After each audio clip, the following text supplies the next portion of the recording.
All right, if you're watching this today, Thursday, November 23rd, I just want to say happy Thanksgiving to everybody out there. But I want to talk about this story, a tragic story in Memphis, where a tragic killing spree happened. Four beautiful black women were killed, and BLM is not talking about this. Black Lives Matter has not mentioned this once in their Twitter feed. I will take a look at that here in a minute, but it's pretty sad. Let's check it out. See you in a moment. All right, let's take you back now to our team coverage of that killing spree across Memphis. Our team of reporters has been working all day trying to get new information about the victims and maybe most importantly, why this happened. Let's begin with Fox 13's Daniel Wilkerson. He's in Parkway Village right now. Daniel, you've talked to a lot of people there, people who knew these women. Talk to us about what you've learned. And I think, as we said off the top, maybe the most important question here is why? What was the motive? Hey, Daryl, good evening to you. I tell you, from friends to family members to neighbors, all those people that I spoke with, I got the notion that it really hasn't sunk in for them. It's hard to get your head around this many people murdered. Police say at the hands of one man. And as if that is not bad enough, it appears that the alleged shooter and all of the people killed, the person who was in the hospital tonight, they were all related. It's really all too much to comprehend. The pieces of a disturbing, heartbreaking puzzle are starting to come together. At the center of it, police say, is this man who they are calling the shooter, 52-year-old Memphis Christian. Police say he shot 5 people in his family, killing 4 of them. They say he shot and killed his sister, Ruby Christian, Ruby's daughter, Kamaria Christian, and Kamaria's daughter, Tori Christian. Investigators say he also shot another one of Kamaria's daughters, a 15-year-old who is now in stable condition. Officers say Christian also shot and killed his ex-wife, who... So black women and teens were female teens were, teens were killed in this tragic situation. Family members identify as Tawanda Barron. Sunday, we went to the second shooting scene on Warrington Road in Parkway Village. According to property records, it's owned by Ruby Christian, the suspect's sister, again, one of the 4 victims who police say Christian shot and killed. Very, very nice lady. Couldn't ask for a better neighbor. That's Tandy Biesinger talking about her friend and neighbor of many years, Ruby Christian. Biesinger, for now, has Ruby's dog, Money, who she says was inside the home when paramedics arrived. That's when they circled around and came back up. You know, that's a sad situation in itself. You have a dog there. You know, dogs see people as their as family, as their caretakers, their parents. You're everything to your pet, for those of you that have them. And it's just sad that this woman, not only to her family, but to this dog who was a part of the family as well, she was taken away from this dog. That itself is tragic, in my opinion. These animals have feelings, they have emotions, in a lot of ways. And I don't know if the dog witnessed it. That's pretty sad. I don't know. Up to Ruby's driveway there to her residence, and that's when I took off on foot running. I met the daughter. She was inside the house. No police were even on the scene yet. And I'm not quite sure. I know her daughter thought that her mother had slipped and fell, which was not the case. But we did not know that, it was a gunshot wound. Biesinger says she had not met her neighbor's brother, the alleged shooter. The only thing I'm aware of is there was some family situations going on that left some ties, I think, due to their mother passing.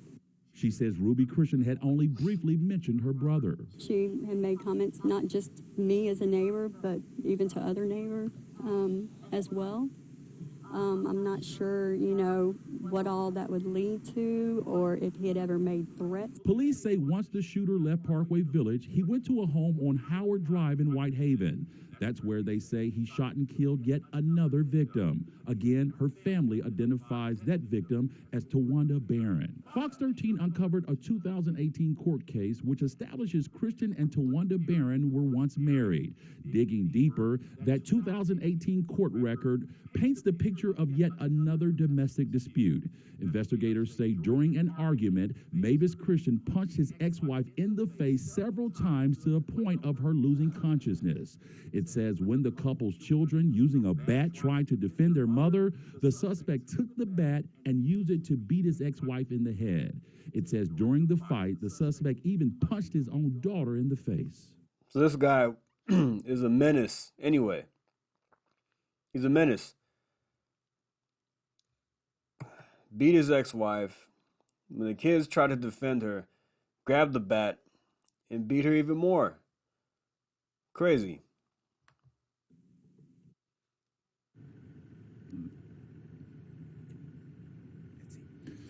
All right, we bring you back out live tonight to this second murder scene, the home of Ruby Christian. You're taking a live look at it tonight. Her neighbors here in the area, that neighbor who you heard from, B Singer, I tell you, it really shows you the value of good relationships and a good neighbor. She was telling me that earlier she was here with Christian's daughter, and they were helping her clean up that kitchen where she found her mother. We should also mention that, as you heard the neighbors say, she can't say enough about Ruby Christian. She says she was a hard worker. She says that she worked for Aspen Dental in Millington as a... Imagine going to that scene and having to clean up from your mother being killed. Dental technician. Daryl, as we bring you back in, as I mentioned earlier, I tell you, as the holidays come around, we know it's a tough time for a lot of people.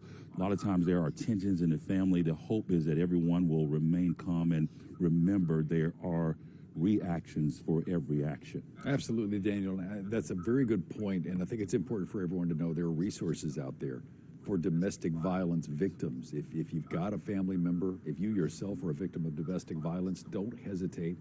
Call someone, call a friend, call a resource, call law enforcement. I mean, go to fox13memphis.com. We've got a whole resource guide there. That is Fox 13's Daniel Wilkerson live tonight. Daniel, thank you. We'll see you. These kind of stories break my heart because, like they said, it's around the holidays are here, and now you have to deal with this. All the people involved with it, the daughters, friends, other family members. It's just a tragic situation. The holidays are a time for people to come together, put their differences aside, hopefully.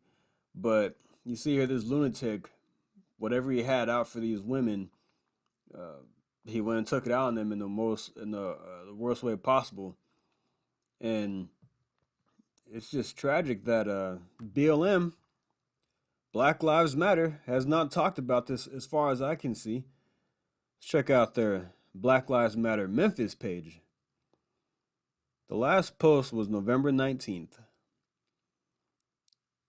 Let's see. Their recent posts have not even talked about this one bit.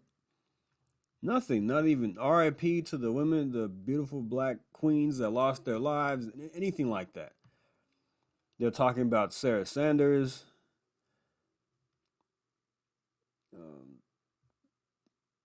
Palestinians. They don't. I mean, there's nothing here. Kentucky mother shot and killed her two sons. They were found covered in blood at their home. A white mother in Kentucky executed her two black sons, which is tragic right there. But see how, if it's a white woman who killed her black kids and they post about it. Black man kills his black sister and ex-wife and others, and they don't talk about it. But Black Lives Matter to them. Let's go to the Black Lives Matter main page. Obviously, I will not be following these people. Here goes. This we want to uplift the 1-year anniversary of our partnership with Cara Roselle Smith. There's nothing about where are the black people? Where are the women? But where are the women that were killed? Why are you not talking about them?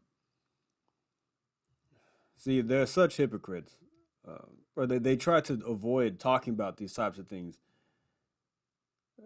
They should be talking about everything that happens like this. 4 black females killed and 1 injured, but they don't want to talk about it. To me, it just makes no sense. It shows you what their agenda really is. They only show one side. If it's a white man or a white woman killing a black man or a black woman or kids, then it becomes a big deal to them. Then they want to come out and support and riot and do all these things. If it's a police officer killing a man, black man or woman dying at the hands of a police officer, it's a big story. But this right here, no, they don't want to talk about it.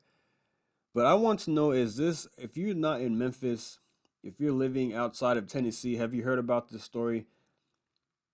I just happen to come across this because I get these things in my feed on my YouTube page. It pops up, crimes pop up, and I'll click on it. I'll click on the story and I'll talk about it.